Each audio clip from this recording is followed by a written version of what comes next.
that we want to sustain the growth and the interest level in the franchise. I mean, this is about the Indiana Fever.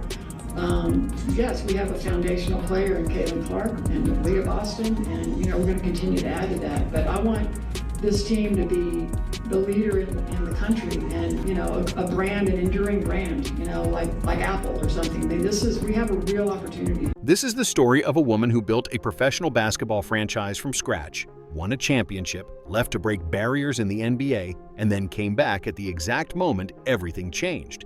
Her name is Kelly Krauskopf, and in September 2024, she returned to the Indiana Fever just as Caitlin Clark's arrival turned the WNBA into the hottest ticket in American sports. The numbers tell you everything you need to know. Attendance jumped 318%. Television viewership climbed 170%. Franchise value quadrupled in a single year. And the woman who built championship teams around Hall of Famers now finds herself doing it again, this time around a 22-year-old who Commissioner Kathy Engelbert called the most popular athlete in America. Let's go back to where this all started. The WNBA didn't exist in 1996, not yet anyway, and Kelly Krauskopf landed at the center of its creation. League officials hired her as the very first director of basketball operations, which meant she helped write the rules and shape the policies before there was even a game to play. A former college basketball player from Texas A&M, Krauskopf found herself building something that had never existed before. 3 years later, Donnie Walsh came calling. Walsh ran the Indiana Pacers, and the WNBA had just announced an expansion franchise in Indianapolis. Kelly Krauskopf, if you can't handle the heat, get out of the kitchen.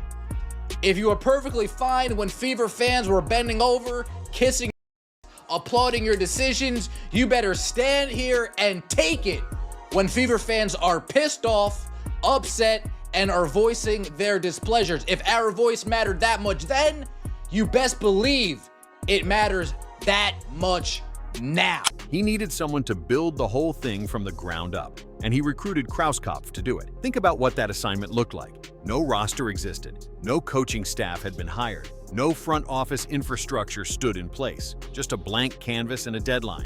And that's when Krauskopf went to work. The Indiana Fever played their first season in 2000, and for the next 18 years, Krauskopf ran every aspect of the organization. She started as chief operating officer, moved up to general manager in 2006, and earned the title of president in October 2012. Her defining move came early in the process. The 2001 draft presented a difficult choice, and Krauskopf selected Tamika Catchings with the 3rd overall pick despite a torn ACL that would keep her sidelined for her entire rookie season. Other teams passed because of the injury risk, but Krauskopf took her anyway. That gamble shaped the franchise for more than a decade. Catchings became a Hall of Famer, and Krauskopf constructed everything around her presence. The results accumulated quickly. 13 playoff appearances came under her leadership. The Fever reached the WNBA Finals 3 separate times, in 2009, 2012, and 2015. And that 2012 season ended with a championship, the Fever defeating the Minnesota Lynx 3-1. Indianapolis hadn't celebrated a professional basketball title since the ABA-era Pacers won it all back in 1973. This isn't the NFL. This is the WNBA. A star is going to take the Fever where the Fever want to go. And that star is Caitlin Clark. Kelly, you're talking about being a leading brand. You're talking about sustaining growth, sustaining the interest level in the franchise. You know how that happens? Is if Caitlin Clark stays in Indiana, is if Caitlin Clark is participating in an entertaining and exciting brand of basketball that doesn't take away and diminish her skill sets, that doesn't turn off fans that have been following her for the last 3 to 5 years. Nearly 40 years of waiting ended because of what Krauskopf built. What stands out even more is the consistency she maintained. 12 consecutive playoff seasons stretched from 2005 to 2016, a league record that held for years. By the time she stepped away from the Fever in 2018, Krauskopf had become the longest-tenured senior team executive in WNBA history, sent shockwaves through professional basketball. The Indiana Pacers had hired Kelly Krauskopf as assistant general manager, with her official start date set for January 1st, 2019. That might sound like a lateral move or possibly even a step down from president, but here's the thing that made it historic. Krauskopf became the first woman in NBA history to hold an executive basketball management role with actual basketball operations responsibilities. This wasn't a ceremonial title or a vice president of community engagement position. Real decision-making power over how an NBA team builds its roster landed in her hands. Working alongside Pacers president Kevin Pritchard, she helped construct the team that reached the 2024 Eastern Conference Finals. 6 years at the highest level of men's professional basketball proved that front office expertise has nothing to do with gender. And then everything changed back in Indianapolis on the women's side. April 15, 2024 arrived, and the Indiana Fever held the first pick in the WNBA draft. Fever brand is going to get as big and go as far as Caitlin Clark takes it.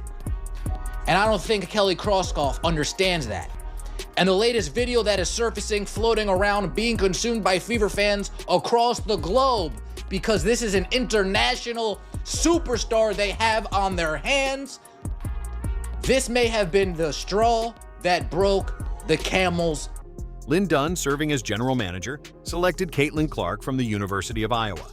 And what happened next defied every projection anyone had made. Clark's WNBA debut on May 14th pulled in 2.1 million television viewers, the most-watched WNBA game since 2002. The draft itself had already drawn 2.45 million viewers, making it the most-watched WNBA draft in league history. Television was only part of the story, though. People showed up in person, and they showed up in numbers the franchise had never experienced. The 2023 season, before Clark arrived, saw the Fever averaging 4,067 fans per home game. That number exploded to over 17,000 in 2024, a 318% increase that seemed almost impossible. Even more striking was how fast it happened, with the Fever surpassing their entire 2023 home attendance total in just 5 games. By season's end, 340,715 fans had attended home games, a new WNBA single-season record. Total attendance, including road games, reached 643,343, the highest figure in the league that year. 16 of 20 home games sold out completely. And on September 19, 2024, a crowd of 20,711 packed in to watch them play Washington, setting the WNBA single-game attendance record. Television ratings followed the same pattern. Games featuring Caitlin Clark averaged nearly 1.2 million viewers on ESPN platforms, while non-Clark WNBA games pulled about 394,000. The 2024 All-Star Game drew 3.44 million viewers, destroying the previous record of 1.44 million from 2003. Clark delivered on the court too. She averaged 19.2 points per game, led the entire league with 8.4 assists per game, and broke the WNBA single-season assist record with 337. No rookie in league history had ever recorded a triple-double before her, and she did it twice. Hall of Famer Nancy Lieberman put it this way: she's doing economically what Tiger Woods did for golf. He changed the attendance. He changed the ratings. He changed the purses. The Fever's franchise value tells the financial story. Estimates before Clark hovered around $90 million, and by the end of 2024, that number had climbed to somewhere between $335 and $370 million, depending on the source. Revenue reportedly jumped from around $9 million to over $32 million in a single season. The entire WNBA benefited from the wave. A new media deal worth $2.2 billion over 11 years got announced, compared to the previous deal that brought in roughly $60 million annually. NBA Commissioner Adam Silver observed that Clark set the world on fire, not just this community.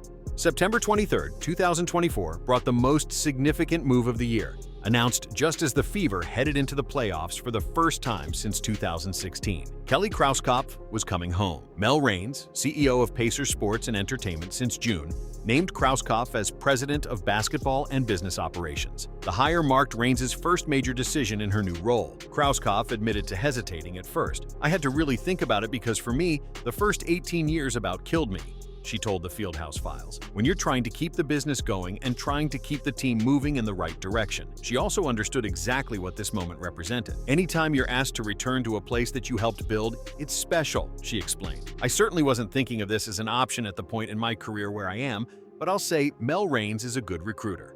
And then she captured exactly why this move made sense. "This is my DNA. Everything about running a team, running a basketball program, if you will, it's really who I am. It's my passion." Her assessment of what happened to the league since she left came with no hedging whatsoever. "Let's be honest," she told the Indianapolis Star. "Caitlin Clark is the explosion of the WNBA. The lift has come with her arrival. It always takes one or two players to take that next lift. And for us, and for the league, it's been Caitlin and the fan base that she's brought. Krauskopf began reshaping the organization within weeks of her return. Amber Cox arrived from the Dallas Wings to serve as Chief Operating Officer and General Manager. The more difficult decision followed when Krauskopf fired head coach Christy Sides, and this came despite Sides leading the team to its first playoff berth in 8 years. November 1st, 2024 brought the answer when Stephanie White accepted the head coaching position. White knew the Fever well. She had previously coached them to the 2015 finals and had just won WNBA Coach of the Year in 2023. This reunion came built on championship DNA. Roster moves followed quickly. Dewana Bonner signed from the Connecticut Sun, Natasha Howard came over from the New York Liberty, and Sophie Cunningham arrived from the Phoenix Mercury. Proven veterans now surrounded Clark and fellow young star Aaliyah Boston. Krauskopf explained her thinking at the introductory press conference. The good news is, I do have a blueprint personally, because that's what I did around a player named Tamika Catchings. Finding those right fits around a point guard like Caitlin is going to make us awfully dangerous.